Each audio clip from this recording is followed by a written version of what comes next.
ओम नमः शिवाय। मित्रों, आप देख रहे हैं यूट्यूब हमारे चैनल भक्ति वाणी में आप सभी का स्वागत है।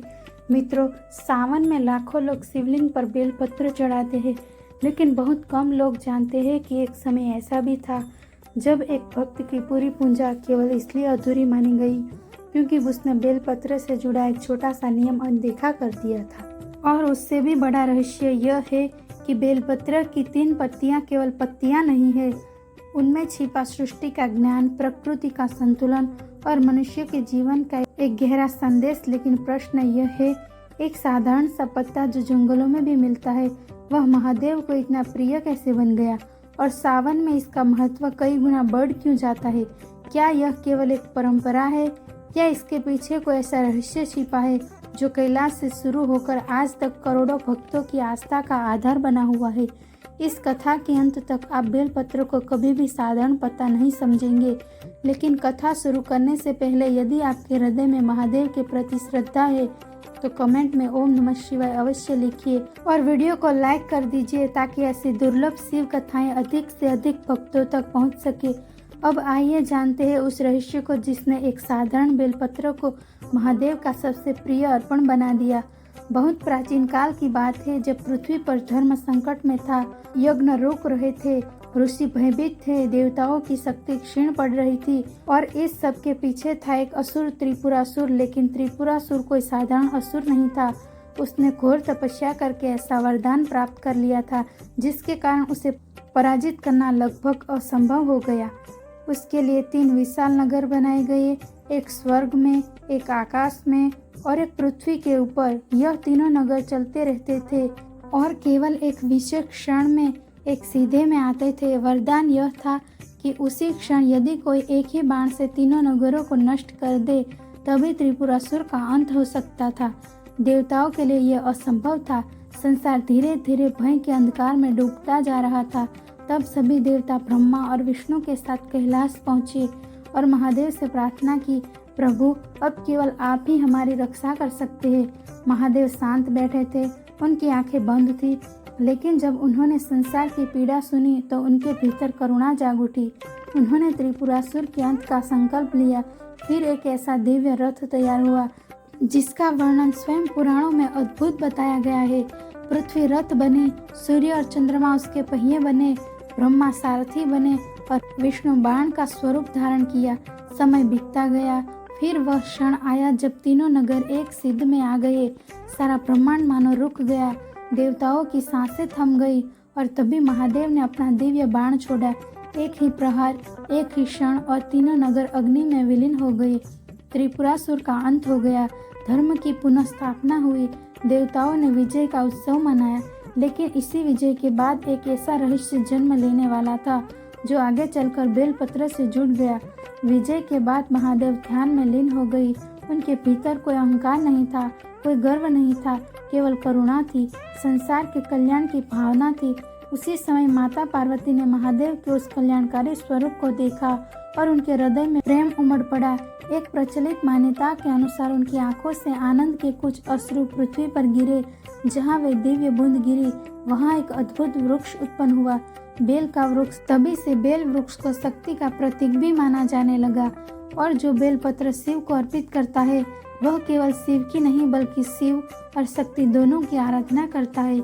लेकिन यह तो केवल शुरुआत थी, असली रहस्य अभी भी उन 3 पत्तियों के भीतर छिपा हुआ था।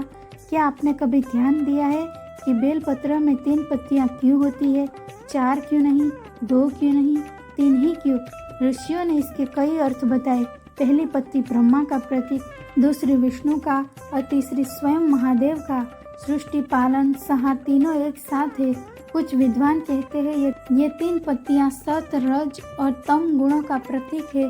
कुछ इन्हें तीनों लोकों का प्रतिनिधि मानते हैं, स्वर्ग, पृथ्वी, पाताल। और कुछ साधक इन्हें महादेव के 3 नेत्रों का स्वरूप मानते हैं, सूर्य, चंद्र और अग्नि।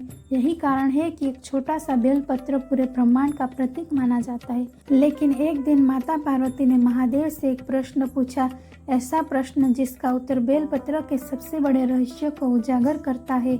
माता पार्वती ने पूछा, स्वामी, संसार आपको अनेक प्रकार के पुष्प अर्पित करता है, दुर्लभ रत्न अर्पित करता है, अमूल्य वस्तुएं अर्पित करता है, फिर भी आपको यह साधारण बेलपत्र इतना प्रिय क्यों है? महादेव मुस्कुराए और बोले, देवी, क्योंकि बेलपत्र मुझे भक्ति की याद दिलाता है। उसके पास ना वैभव का गर्व है, ना सौंदर्य का अभिमान, ना दुर्लभ होने का अहंकार। फिर भी वह स्वयं को पूर्ण समर्पित कर देता है, और जो भक्त उसी भाव से मुझे बेलपत्र अर्पित करता है, मैं उसके भाव को स्वीकार करता हूँ। तभी से बेलपत्र केवल एक पत्ता नहीं रहा, वह भक्ति का प्रतीक बन गया। अब प्रश्न आता है, सावन में ही बेलपत्र का महत्व इतना अधिक क्यों बढ़ जाता है? क्योंकि सावन महादेव का प्रिय मास माना जाता है। जब वर्षा की बूंदें धरती को स्पर्श करती है तो प्रकृति मानो पुनः जीवित हो उठती है, नदियाँ भर जाती है, धरती हरी हो जाती है, वातावरण शीतल हो जाता है और ऐसा प्रतीत होता है मानो संपूर्ण प्रकृति स्वयं महादेव की आराधना कर रही हो। इसलिए सावन में बेलपत्र अर्पित करना प्रकृति की ओर से महादेव को प्रणाम करने जैसा माना जाता है। लेकिन सावन में बेलपत्र का महत्व बढ़ने का एक और कारण बताया जाता है, और वह कारण है समर्पण। क्योंकि सावन हमें याद दिलाता है कि जैसे वर्षों की हर बूंद धरती को समर्पित हो जाती है, वैसे ही भक्त को भी अपने अहंकार का त्याग करना चाहिए। शास्त्रों में कहा गया है कि बेलपत्र ताजा होना चाहिए, उसकी तीनों पत्तियां जुड़ी हुई हो, वह खंडित ना हो, कीड़ों द्वारा क्षतिग्रस्त ना हो। लेकिन इससे भी अधिक महत्वपूर्ण है भक्ति, क्योंकि महादेव केवल पत्र नहीं देखते, वे भाव देखते। यदि मन निर्मल है तो एक साधारण बेलपत्र भी स्वीकार है, यदि मन में अहंकार है तो स्वर्ण का पर्वत भी व्यर्थ है। लेकिन बेलपत्र का सबसे बड़ा रहस्य उनकी 3 पत्तियां में नहीं छिपा, उसके संदेश में छिपा है। ध्यान से देखिए, 3 अलग अलग पत्तियां लेकिन एक ही ठंडल। जैसे मनुष्य का मन, उसकी वाणी, उसके कर्म, जब यह तीनों अलग अलग दिशाओं में चलते हैं तो जीवन अशांति पैदा होती है। जीवन में अशांति पैदा होती है, लेकिन जब यह तीनों एक हो जाते हैं तो मनुष्य शिवत्व की ओर बढ़ने लगता है। शायद इसी कारण महादेव को बेलपत्र प्रिय है, क्योंकि वह हमें एकता का संदेश देता है, समर्पण का संदेश देता है और भीतर के अहंकार को त्यागने का मार्ग दिखाता है। अगली बार जब आप सावन में शिवलिंग पर बेलपत्र चढ़ाए तो केवल एक पत्ता मत चढ़ाए, उसके साथ अपना क्रोध भी अर्पित कीजिए, अपना भय भी, अपना अहंकार भी, अपनी नकारात्मकता भी। क्योंकि शायद महादेव को बेलपत्र इसलिए प्रिय नहीं है कि वह एक पत्ता है, बल्कि वह मनुष्य को समर्पण का अर्थ सिखाता है। यदि आप भी महादेव के भक्त हैं तो कमेंट में एक बार अवश्य लिखिए, ओम नमः शिवाय, हर हर महादेव। तो आज के वीडियो में इतना ही, मिलते हैं अगले वीडियो में। तब तक धन्यवाद मित्रों। ऐसी ही रहस्यमयी व सनातन ज्ञान से जुड़े वीडियो आप तक लगातार पहुंचते रहे। जय श्री कृष्ण, राधे राधे, अलविदा मित्रों।